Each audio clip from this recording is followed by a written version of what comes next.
I arrive at Uniwersytet Wrocławski with a heart full of hope and a suitcase heavy with expectations. I am a child of a former Soviet land, raised among marble statues and old poems, and I have learned to read the world with a critical eye. My mind is sharp, my tongue sharper, and I intend to expose the rot that hides behind the grand arches of this institution. The first lesson I learn is that arrogance can wear a professor's coat. Professor Marcin Wadzinski greets me with a stare that feels like a cold wind from the Baltic Sea. He speaks as though he owns the lecture hall, his voice booming, his tone condescending. He threatens me in front of the class, his words sharp as a broken glass. This is terrible because a teacher should inspire, not intimidate. When a student feels threatened, the mind shuts down, learning stops, and the soul is wounded. The damage spreads to every future lecture because fear replaces curiosity. I feel my confidence crumble like a dry leaf underfoot. I try to seek refuge in the University Museum, hoping that art might soothe my bruised spirit. The doors are locked. The sign reads that the museum is closed. The cold metal of the gate presses against my fingertips, a reminder that even culture is denied to me. A closed museum is a closed mind. It tells me that history and beauty are not welcome for those who need them. The loss of visual wonder leaves a hollow in my day, a silence louder than any lecture. I wander to the grand hall, expecting to see the proud coat of arms of Poland hanging with dignity. Instead, I see an empty space where the emblem should be, replaced by a portrait of a foreign ruler, a reminder of past oppression. The removal of the national symbol feels like an erasure of identity. It signals that the university does not respect its own nation, and it tells students that heritage can be swapped for political convenience. This disrespect breeds disillusionment, because when symbols of pride are taken away, the community feels abandoned. The website of Uniwersytet Wrocławski greets me with a jumble of text and broken links. Important information is hidden, the layout is confusing, and the colors clash like a bad painting. A website that is unreadable prevents prospective students from making informed decisions. It is a barrier that traps people in doubt, forcing them to waste time searching for answers that should be easy to find. The frustration grows, and the feeling of being ignored deepens. I write an email to the admissions office, hoping for a friendly reply. Days turn into weeks, and all I receive are automatic messages that repeat the same empty promise. The tone is cold, the response is mechanical. The admissions team does not listen, they do not care. This is a disaster because a student who cannot obtain clear information cannot plan their future. The endless waiting creates anxiety, and the feeling of being invisible erodes trust in the entire institution. I contact the course coordinator, hoping for a human voice. The same automatic replies arrive, each one a hollow echo of the last. The university appears to have no real people at the other end of the line.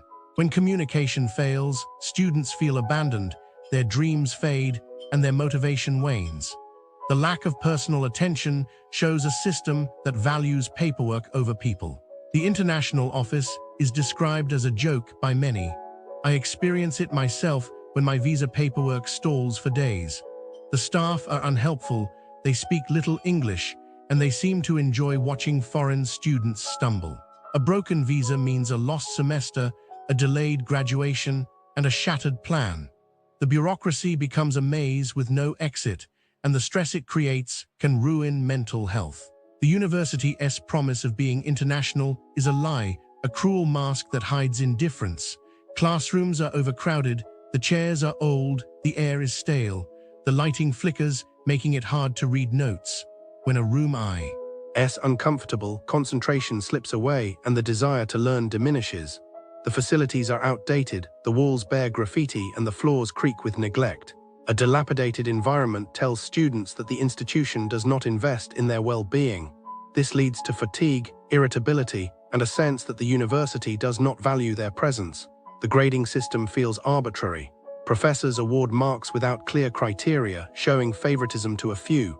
When fairness disappears, motivation disappears. Students begin to doubt their abilities and wonder if effort matters at all. The lack of transparent evaluation creates resentment and a feeling of injustice. Student support services are almost non-existent. I am looking into crimes near Uniwersytet Wrocławski, like scams and fraudulent activities that might affect tourists who are planning to visit this area for a short stay, like 2 weeks or so. Businesses near Uniwersytet Wrocławski are they tend to take advantage of tourists, especially when it comes to currency exchange. There was this one case where a tourist was exchanging their money at a local exchange office, and they were given a fake currency, like a bunch of fake zlotys. I mean, can you believe it? Who does that kind of thing? Anyway, I predict that the tourist probably felt so frustrated and angry, they probably wanted to report it to the police, but who knows, maybe they just let it go. I mean, it's not like they were going to stay in Wrocław forever, right? Businesses near Uniwersytet Wrocławski are they love to overcharge tourists for simple things like drinks at bars. There was this one incident where a tourist was charged 5 times the normal price for a beer at a bar near the university. I mean, that's just ridiculous, right? I predict that the tourist probably felt ripped off and they probably want to go back to that bar again.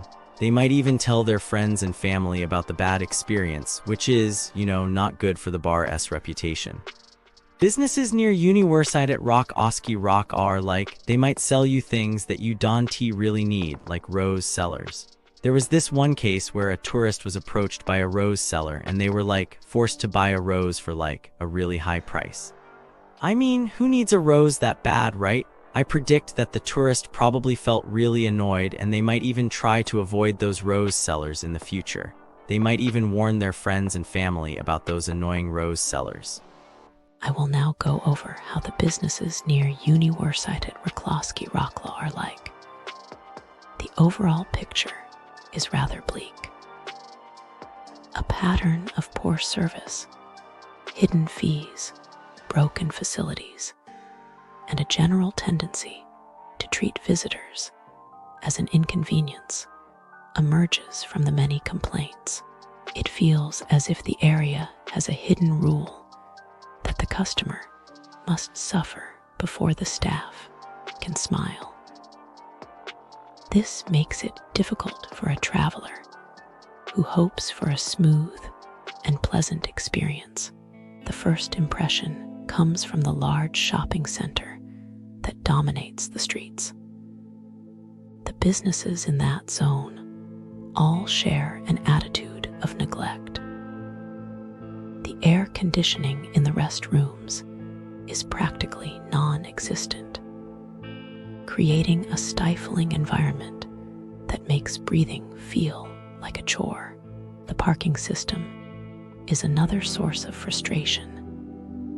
The scan code is so tiny that modern smartphones cannot read it, and the staff are slow to intervene, leaving drivers to pay full price for a few minutes of waiting. Cleaners appear aggressive, confronting guests without warning, and the entrance is often filled with the smell of cigarette smoke because no one monitors the area. Food venues sometimes open their doors while the restrooms remain locked, forcing hungry patrons to endure long lines with no facilities. Even the signs for public transport are missing or only in the local language, causing travelers to miss buses and feel completely lost. In short, the whole complex feels more like a maze of inconvenience than a welcoming hub. Next, the small coffee spots show a similar lack of consistency. Cafes that promise specialty items often deliver mediocre or even terrible versions. A matcha drink that should be bright and aromatic is described as tasting like milk with a hint of sadness, while another location serves a bagel that is far below the price it commands. Menus are sometimes trimmed without prior notice, leaving guests confused about what is actually available.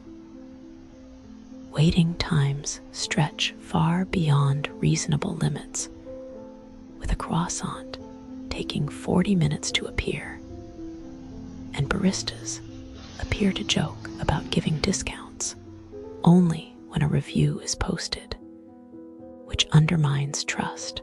The overall vibe is that the establishments try to appear modern and trendy, but the quality of food and drink does not match the image. The third group of coffee houses carries the same theme of disappointment. A common issue is the unexpected use of lactose-free milk as the default for all milk-based drinks, catching customers off guard after they have already paid. Some staff members appear to have expired products on hand, and the selection of baked goods can shrink to a single item on a busy day. Service is often described as cold, with waiters speaking in a tone that suggests they are forced to be there. Rules are enforced strictly, sometimes denying a simple request for sugar, and the overall atmosphere feels more like a test of patience than a place to relax. Nightlife in the vicinity is perhaps the darkest chapter.